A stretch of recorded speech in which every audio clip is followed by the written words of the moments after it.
영태균 같은 경우는 네. 어떻게 보면 사적 이해관계잖아요. 근데 이런 것들이 개인적인 이해관계가 공익이라고 할 수 있나요? 사실 저희가 오늘 이야기하고 싶었던 거는 공익제보자에 대한 이야기였어요. 본인도 지금 공익제보자시잖아요. 예. 아까 의원님이 보호를 해야 된다고 했는데 어떤 걸 보호해야 되는지 좀 알려주시겠어요? 네, 막상 당해보니까 공익신고자가 제일 힘든 것이 네. 일단 정신적으로 너무 힘들고요. 네. 기존의 인간관계 다 파탄나고 그렇죠. 뭐 이제 배신자 프레임이 씌워지고 그런 것들이고 그리고 이거를 정치적으로 가만히 안 놔둡니다, 이 사람들. 그럼요. 네. 밟아야죠. 그러니까요. 공익제보자들. 그런 것 상대쪽에서. 때문에 제일 힘든 게 이제 고소고발 당하는 거 그리고 정신적으로 힘든 거거든요. 자 보면은 제가 생각하는 공익제보자, 공익신고자는 거의 범죄 피해자에 준하는 수준으로 고통을 받거든요. 아, 그러니까. 그래서 근데 범죄 피해자 같은 경우에는 범죄 피해자 지원법이라든가 이런 거에 있어서 뭐 실질적으로 뭐 변호사 지원이라든가 뭐 위협을 받는 경우에는 심지어는 어떤 안전한 어떤 주거지까지도 숙소까지도 보호를 해줘요. 예, 제공이 됩니다. 네. 뭐 그런 촘촘한 보호망을 만들어 놨는데 공익신고자 보호법에는 그런 것들이 굉장히 좀 약해요. 이게 지금 이게 어떤 법인가요? 지금? 공익신고자 보호법입니다. 공익신고자 보호법이에요. 예, 예, 그럼 그건 어떤 약하고. 부분이 더 강화가 돼야 그래서 되나요? 공익신고자에 대한 어떤 실질적인 지원 방안, 어떤 뭐 법률 지원을 해준다거나 아니면 뭐 그 피해가 있을 경우에 그 피해를 보전해 준다거나 주거 지원이라든가 뭐 어떤 심리 치료라든가 네. 이런 것들이 추가적으로 좀 제공될 수 있으면 저는 좋을 것 같다는 생각이 들고요. 네. 그리고 지금 공익신고자 보호법이 나열식으로 돼 있어가지고 쭉 이렇게 돼 있는데 공익신고란 무엇인가라는 걸 규정을 해놨습니다. 네. 근데 그것이 좀 많이 낡아 있어요. 그래서 공익신고자의 범위가 사실 변화하는 현대사에서 굉장히 넓은데 공익신고자 보호법은 아직도 옛날 법이다 보니까 네. 그 넓어진 범위를 포괄을 못하고 있는 겁니다.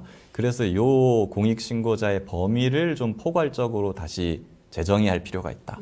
저는 그렇게 보고 있어요. 예, 참 중요한 말씀을 해주셨는데 공익신고자 보호법 관련해서 당연히 일리면 받아야 될 권리가 있고 또 국가는 지켜줘야 될 의무가 있는 거 아닙니까? 그렇죠. 그걸 이제 법으로 규정하는 거잖아요. 예. 그런 부분에 대한 법 개정을 저희 의원실과 우리 김기현 그럼요. 변호사님이랑 예, 같이 예, 한번 네. 만들어 볼 수 그거 있도록 우리 지금 비서님도 여기 와 계신데 메모하셔요. 그 공익신고자 예, 좋습니다. 보호법에 대한 거를 예. 좀 더 강화시키는 거를 개정한다. 예. 원포인트로 하나 집어넣는 게 좋겠다. 아이디어는 있으셨죠? 예, 그런 네. 부분도 이제 다양하게 제가 지금 머릿속에 가지고 있는데 네. 뭐 세부적인 부분은 제가 차차 의원님과 상의하면서. 의원이 드리면서 일명 네, 김기현법이라고 얘기하는 일명 김기현법.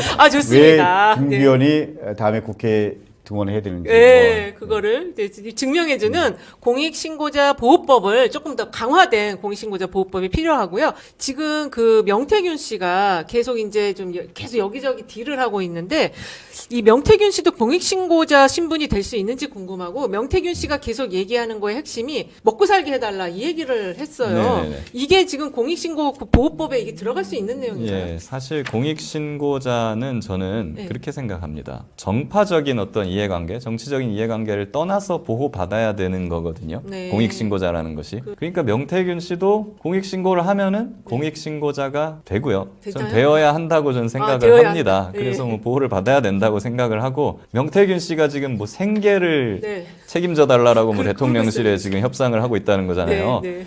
그렇게 하면 안 되는 거고 안 되죠. 대통령한테 자기 생계를 책임져 달라고 하는 게 아니라 네. 공익 신고를 할 테니까 그 공익 신고자로서 나한테 지원을 해달라 이렇게 요구할 수 있어야 선진국인 거죠. 그렇죠. 예, 그랬으면 명태균 씨가 어떻게 보면 이렇게 되기 훨씬 전에 공익 제보를 했을지도 모르죠. 그렇습니다. 근데 영태균 같은 경우는 네. 어떻게 보면 사적 이해관계잖아요. 그렇죠. 예, 그렇기 때문에 공익신고자라고 저는 규정하는 건 어렵나요? 맞지 않다고 생각합니다. 아, 예. 그리고 거래하는 거잖아요. 거래하는 게 어떻게 공익신고자가 될 수 있죠? 그런 관점도 있을 수 있는데 사실 또 지금 이제 가장 중요한 핵심 증거들을 가지고 있는 사람이 거래는 아니지만 공익신고의 보호를 받음으로써 이걸 내놓겠다 이러는 경우도 있을 수 있잖아요. 그게 보는 관점에 따라서 달라질 수 있을 것 네. 같아요. 예. 그러니까 자기의 이익을 취하려고 내가 이제 공익신고 제도를 악용하고 이용한다. 라는 그러면 안 그런 된다. 건 당연히 남용이니까 막아야 되겠죠. 네. 근데 다만 우리나라가 공익신고자를 철저하게 보호하는 체계를 진작에 갖추고 있었더라면 네. 예, 명태균 씨가 일찍. 이렇게 나쁜 사람이 되기 전에 공익신고를 했을 수도 있지 않았을까 하는 그런 생각을 그렇습니다. 해볼 수 제가 있는 거죠. 영태균이라는 사람은 잘 모르지만 네. 그 사람이 살아온 가정을 생각하면 그야말로 철저하게 주고받고 그리고 또 권력의 한 축에서 자기 역할을 하고 네. 그 역할 속에서 개인적인 이득 취하고 뭐 이렇게 살아온 사람이잖아요. 그렇죠. 그렇기 때문에 이분이 공익신고라는 그 틀 안에서 자기의 또 다른 조건들을 만들어 가려고 하는 사람이기 때문에 우리 김기현 변호사님이나 여러 공익 제보자들이 있잖아요. 네. 그분들과는 기본적으로 성격이 다르다, 입장이 다르다라고 네. 생각을 합니다. 그렇기 때문에 그렇게도 맞는 것 같아요. 그 말씀이. 네. 실제로 그렇죠. 예. 네, 그렇습니다. 사실 이 명태균 씨는 계속 거래를 했던 사람이고, 근데 이제 국민들이 볼 때는 이 사람 맨날 뭐 체납돼 있고 돈 없다 맨날 이러니까 저 사람도 보호해줘야 되는 거 아니야 이런 생각이 들게 되거든요. 근데 의원님 말씀이 또 맞는 것 같아요. 뭐 대통령한테 그 김건희 여사한테 요구하는 거 일정 정도 예를 들면 취한 부분도 있고 있죠. 그리고 예를 들면 공천을 믿기 위해서 받은 부분도 있고 그렇죠. 그래서 안 된 창원 부분도 산단. 있지만 네. 창원 산단 포함해서 그렇습니다. 거래 속에서 자기 영향력을 확대하고 그 영향력 속에서 이득을 취한 사람이잖아요. 공익이라고 할 수 있나요? 공익을 우리가 잘 생각을 해야 그 전에 되거든요. 본인이 했던 거에 대한 어떤 참회가 그렇죠. 참회가 그런 먼저 것이 있어야 진정성 있는 참회가 선행되어야 되겠죠. 네. 그 이후에 이제 이런 것들을 우리가 논의를 해볼 수는 있겠습니다. 네, 그렇습니다. 오늘 공익 제보자의 그 공익에 대한 부분을 좀 잘 저희가 배운 것 같아요, 의원님으로부터. 자, 마지막 질문 변호사님께 하고 싶은 게 있는데요. 지금 그 강혜경 씨가 9번인가 10번 지금 계속 조사를 받고 있잖아요. 예, 이거 예. 너무한 거 아닌가 싶은데 이건 어떻게 지금 계속 조사를 먼저 받아야 예, 되나요? 그리고 앞으로도 조사가 계속 이어질 걸로 저희는 보고 그래요? 있습니다. 왜 그러냐면 이제 네. 강혜경 씨도 일단 피의자 신분으로 지금 고발이 되어 있기도 하고 네. 스스로도 본인이 이제 뭐 여론조사 조작이라든가 뭐 이런 거에 있어서 잘못된 부분이 있으면 내가 처벌받겠다, 그거에 네. 감수하겠다라고 말씀은 하고 계세요. 근데 그 부분은 사실 예전에 끝난 거고 네. 이 자료가 너무 많아요. 2000 그렇구나. 거의 19년, 20년쯤부터 이제 축적되어 온 게 너무 많다 보니까 네.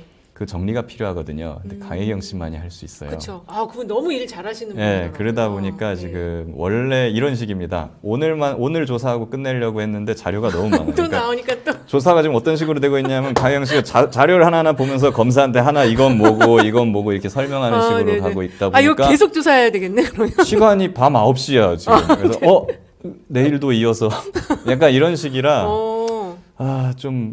여러 번 앞으로도 좀 더 나갈 계속 수도 더 해야 있겠다 된다. 이런 생각이 듭니다. 그 이게 지금 창원지검에서 할 수 있는 그 범위인지 이거 지금 갖고 올라와야 되는 거 아니에요? 그러니까 이제 강덕구님 말씀하셨듯이 이게 어느 정도를 넘어가면은 더 이상 창원지검의 권한을 벗어나게 될 것이다라고 저도 생각은 합니다. 근데 일단 창원지검이 할 수 있는 일은 사실관계를 파악하고 뭐가 나오면 거기에 대해서 일단 조사하고 수사하고 증거를 모으는 거죠.